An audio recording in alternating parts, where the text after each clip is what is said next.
Hi, good day. Today we're going to chapter 21 in economics, oligopoly. So when we talk about oligopoly is a market structure which few businesses or firms dominate the entire market. Few large businesses dominate the entire market.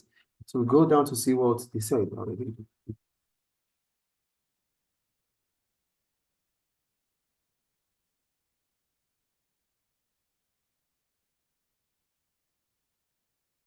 Features of oligopoly. Oligopoly is a common market structure. However, the features in each oligopolistic market may differ slightly depending on the circumstances. The main features of oligopolistic markets are outlined briefly below. So before we go into that, like I said earlier, oligopoly is a market structure. It's a market structure that means it's a market that is dominated by a few very large producers or few very large firms, which we call them oligopoly. So oligopoly is a market structure that few large firms dominate. They made examples of Toyota, Volkswagen, GM, Renault, Nissan, Hyundai, and Ford. So there are few large numbers, and they dominate the market. That's why we call them oligopoly. It's different from monopoly, which is a firm dominating the industry. A firm makes up the industry. But here we're talking about few large firms dominating the market itself. So that's what oligopoly is. Now we go to the features of oligopoly. Oligopoly is a common market structure. However, the features in each oligopolistic market may differ slightly, depending on the circumstances. Depending on the circumstances, the main features of oligopolistic markets are this one: few firms. One of the main features of oligopoly is that the market often contains just a few firms. There's no exact number, but it could be as few as 3, 4, 5, or 6, for example. Oligopoly is a common market structure, and there are many examples in most countries across the world.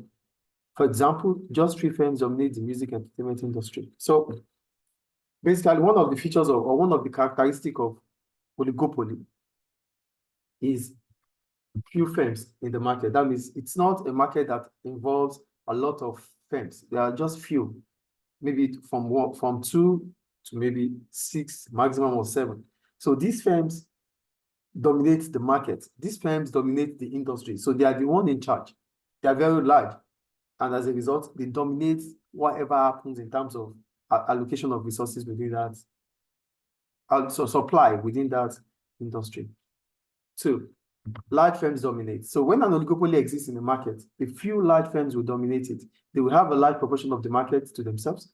So what they are saying is this: we call it oligopoly, or we consider it to be oligopoly, because if it really exists, then few large firms will be the one that takes charge.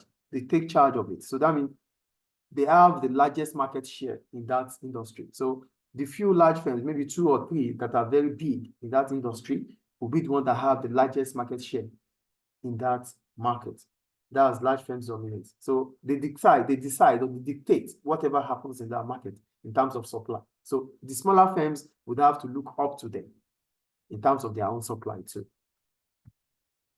The third characteristic or features of oligopoly is different products.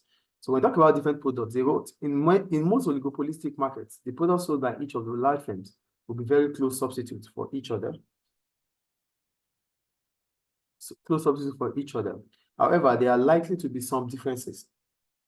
For example, although the big 6 car manufacturers all produces cars, there are some significant differences in their style, size, shape, interior, colors, performance, specification, and quality among all the manufacturers. Also, each manufacturer produces a wide product range where each product is different and aimed at a slightly different market segment. Firms in an oligopolistic market usually make a deliberate effort to differentiate its product from those of rivals. It's an oligopoly. So in oligopoly, they try, though when you look at the products they produce, it's more like almost the same, but they make sure they put effort in ensuring that each products are different from one another in terms of maybe the size, the shape, the interior, the color, the performance, the specification, also in quality. So they ensure that customers are able to understand that the business A product is there from business B's product. That is what oligopoly would do. So they try to ensure that their products are one way or the other different. That is different products there. So all service, it will be banks. So they try to come up with different services, different account packages, different account products that will make you to understand that, oh, this is bank A, this is bank B, this is bank C. So they ensure that their product is different one way or the other. The fourth one, barriers to entry. The firms that dominate the market are likely to benefit from barriers to entry. For example, the setup cost might be very high, as they are in the motor car industry. The dominant firms are also likely to discourage entry by investing heavily in their brands. Without barriers to entry, the high profits enjoyed by dominant firms would attract new entrants.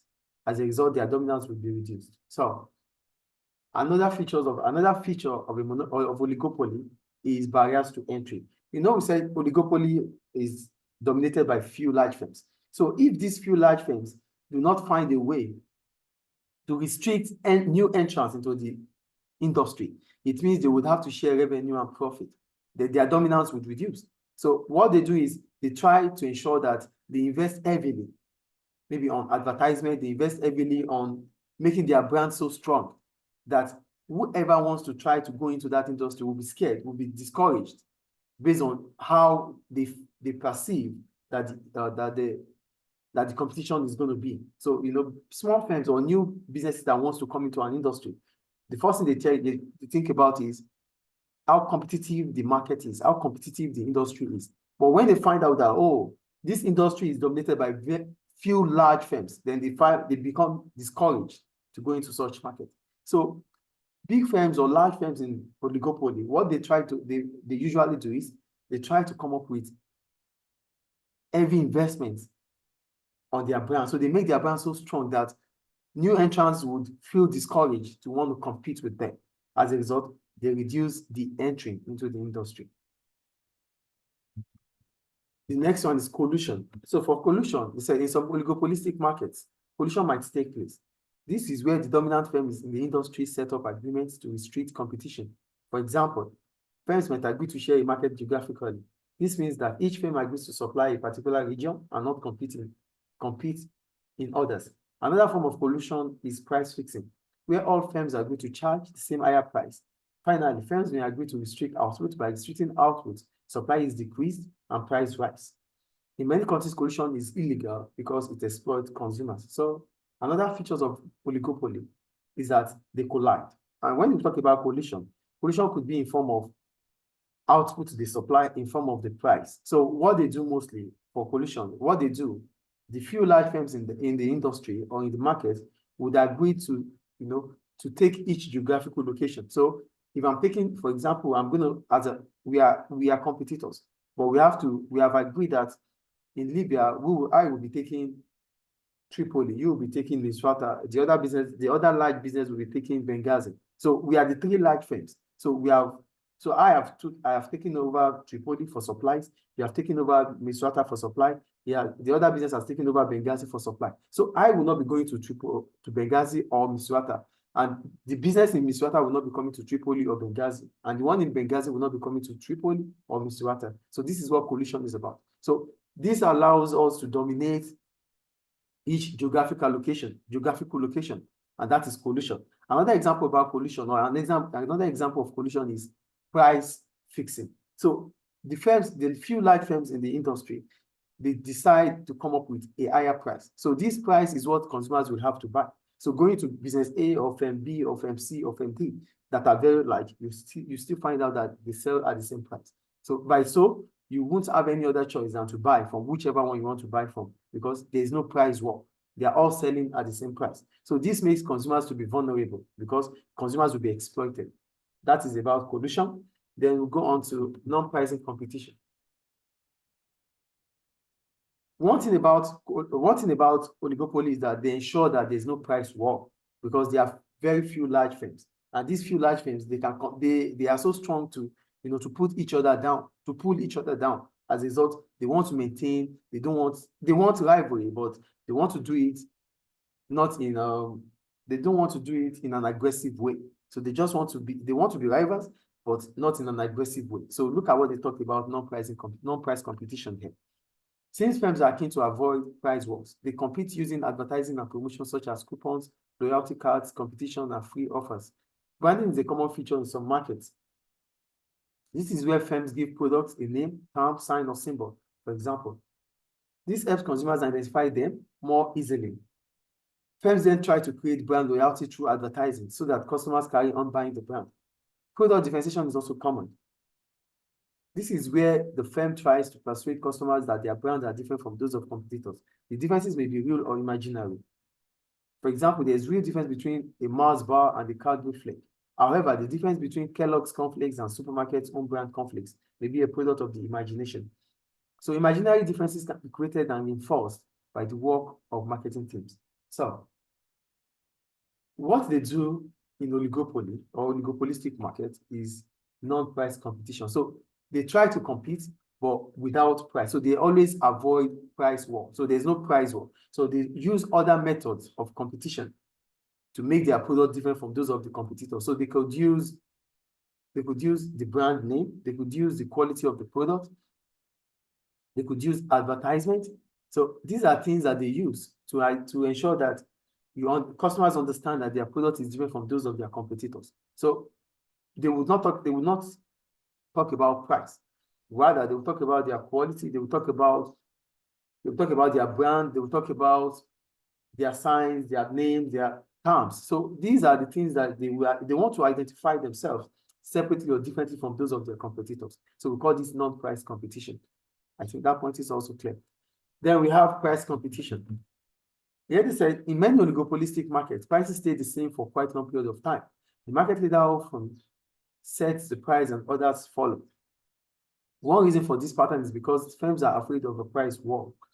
If one firm cuts price, others in the market have to do the same, or they will lose sales. As a result, revenue and profit will be lower for all firms. However, price wars do occur but tend to last for quite a short period of time. Firms in oligopoly are said to have interdependence. For example, if one firm decides to cut its price, this has an impact on other firms in the industry. So when we talk about interdependence, it means the action of one firm will have an impact in the rest. So whatever one firm does, it will also have an effect on other firms within the industry. So for example, if one firm decides to cut its price, like I said, so they will have to change their own. So perhaps match the price cut or invest in some form of promotion. They will need to do this or risk losing market share to rivals. So price competition is not rampant, it's not common in oligopolistic market, but sometimes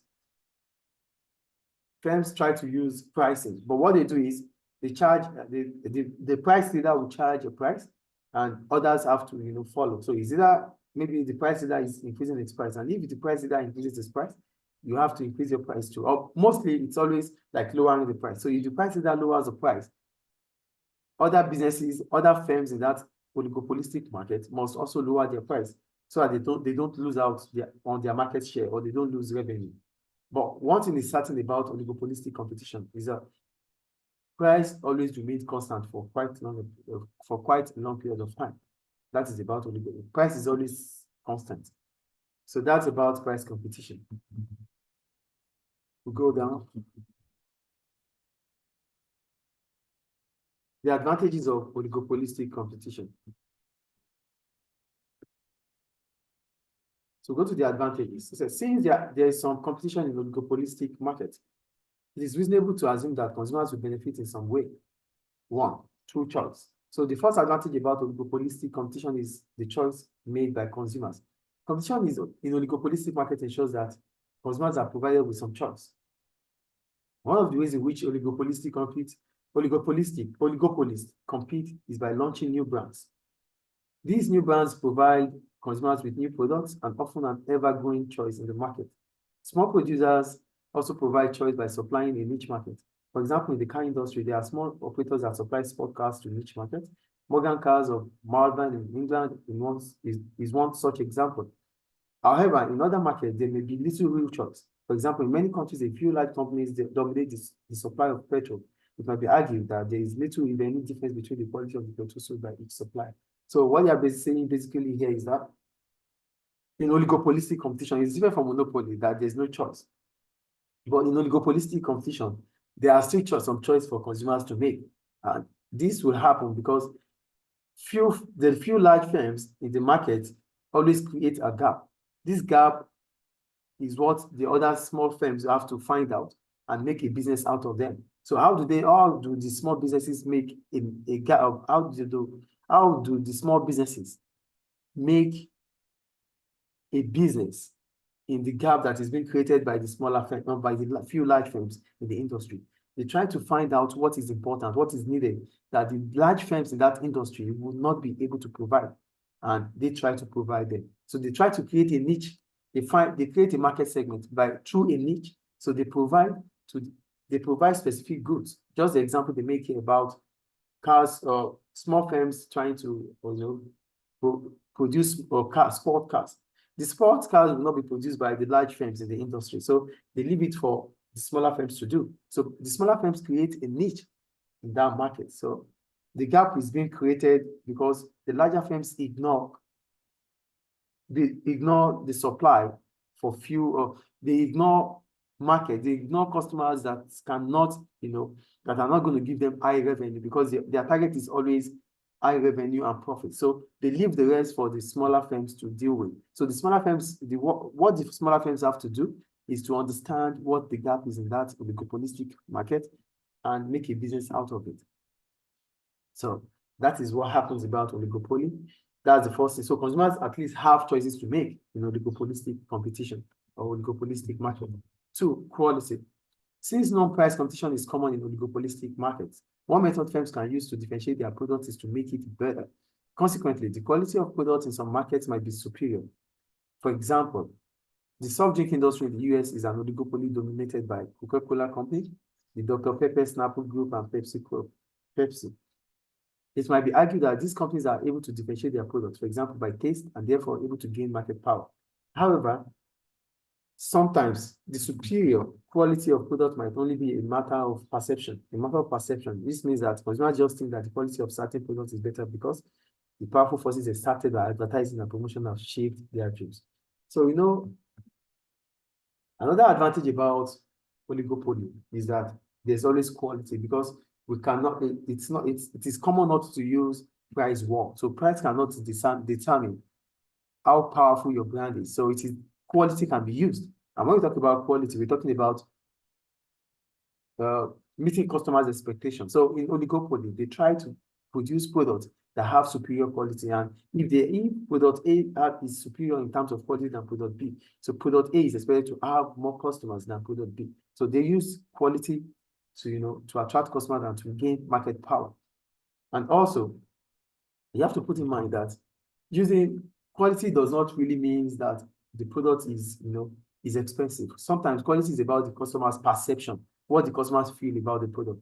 And because it is oligopoly, that they usually invest heavily in advertisement and promotion. So when you have watched certain advertisement and the display in the advertisement advertisement might convince you to feel like, oh, product A is better in terms of quality than product B. And in real sense, they might not be. But for the fact that product A has spent heavily on advertisement, your perception change about product A. So that is what oligopoly will bring about, quality. So customers are certain that they will have quality products in an oligopolistic competition. The next advantage is economies of scale.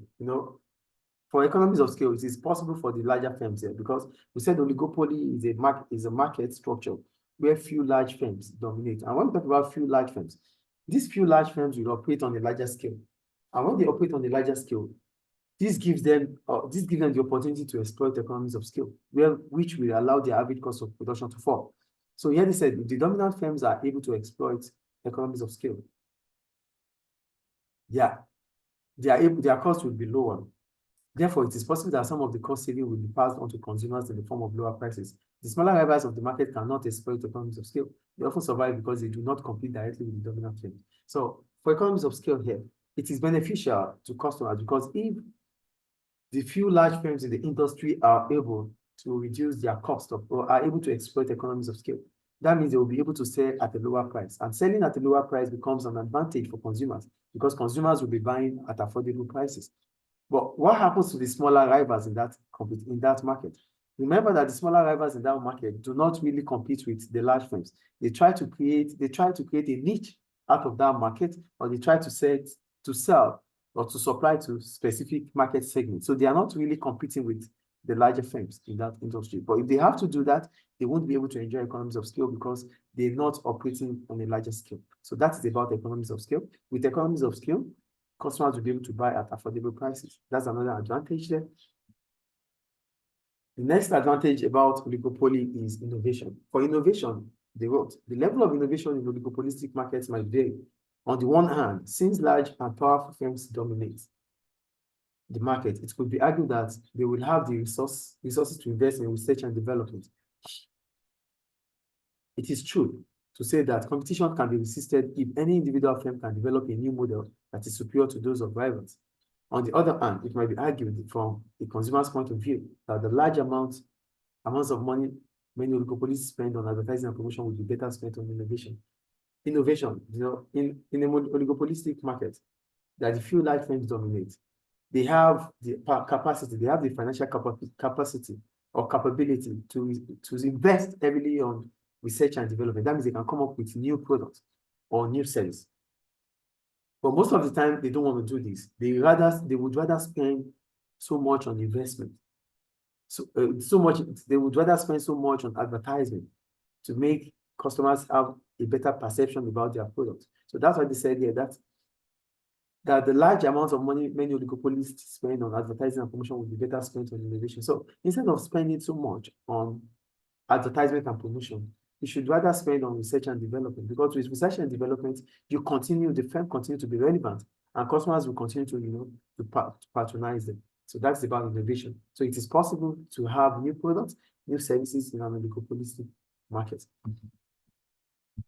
The next advantage is price wars. They said in some oligopolistic markets, prices are fairly stable for quite long periods of time. This is helpful for consumers because it provides some certainty.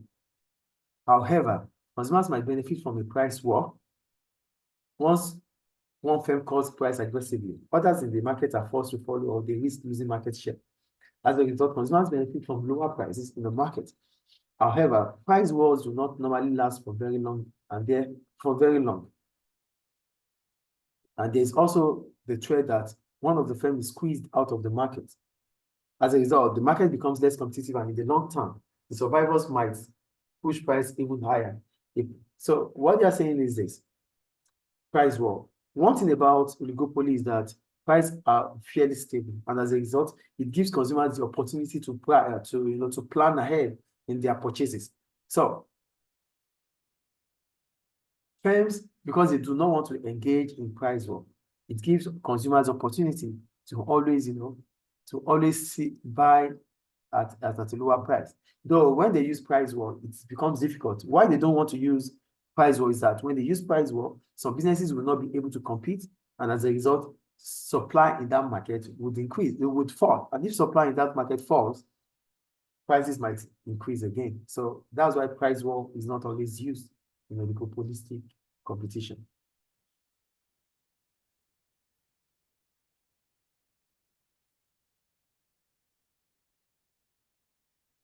So we'll go on to the disadvantages of oligopoly. Consumers are not likely to benefit from disadvantages. Now, what are the problems about oligopoly? One, consumers are not likely to benefit from oligopoly if there is no competition in the market. The main disadvantage of oligopoly is the temptation among firms to collude. If firms agree to restrict competition by price fixing, for example, consumers will end up paying higher prices. Consumers will also suffer if market is shared out geographically. There will be lack of choice because only one firm will supply each area. So the first problem about oligopoly is collusion. They try to fix prices, and if they fix price, or they fix prices, or they decide on supply. So when they fix prices, that means consumers will have to buy at higher prices because all large firms in that industry will be selling at higher prices. That is for price fixing. Then supply. If they agree to supply a different location, geographical location, it means that in that location, consumers will only have one choice to make. They wouldn't have any other choice than the product that is being supplied in that geographical location. So consumers are vulnerable. That is the point they are making there. So I think here, okay, let's see what it says. They said in the third part, they said in the minority of oligopolistic markets, a cartel might exist. This is where a group of firms or countries formally join together and agreed on pricing or output level in the market. So collusion is a form of cartel. So a cartel is just like groups coming together to decide on supplies, to decide on quantity, and to decide on price. So that is what a cartel will be. So why do they form cartel? They form cartel because they want to reduce supply. So sometimes they want to reduce supply because if supply is reduced in the market, it becomes scarce. As a result of that, prices will be high. So this is what collusion brings about, or cartel.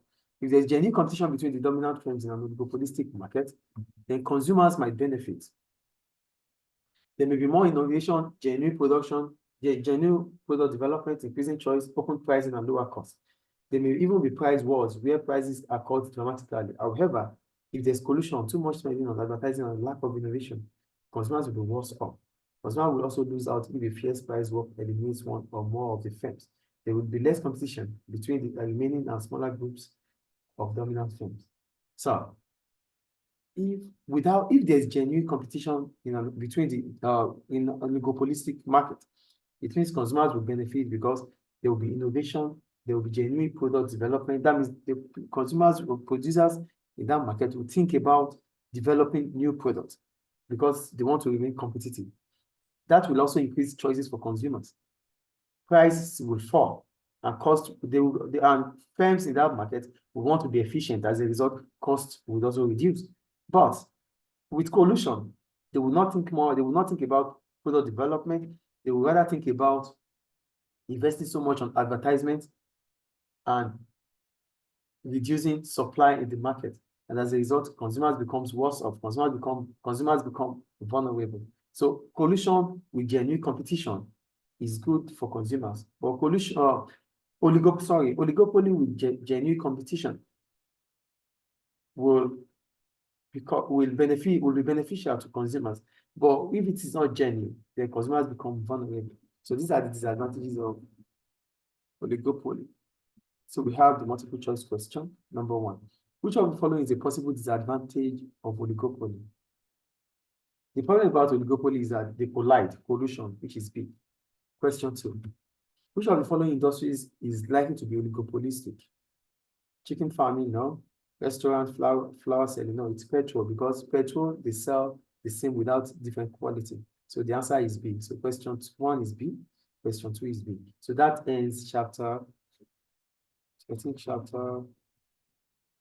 21, oligopoly. Thank you.